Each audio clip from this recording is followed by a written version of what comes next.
In this video, I'm going to show you how to cancel your YouTube TV subscription. If you find this video helpful, please consider to like this video and subscribe to my channel.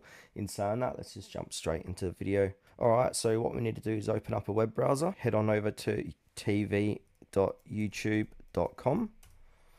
And now once you're here at the official website for YouTube TV, you need to make sure to sign in. So on the right hand side, you should be sign in. If not, go ahead and sign in.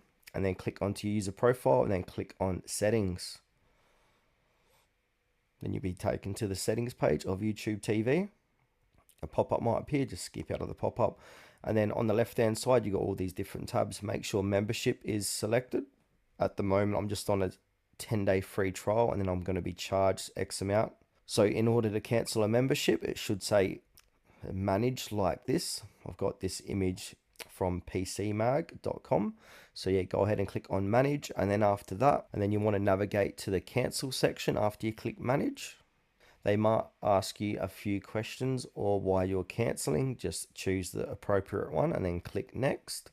And then once you've cancelled your subscription, if you got any remaining days left on your subscription, you'll be able to use YouTube TV up to the next payment date, and then your subscription will be cancelled and you lose access to all your channels.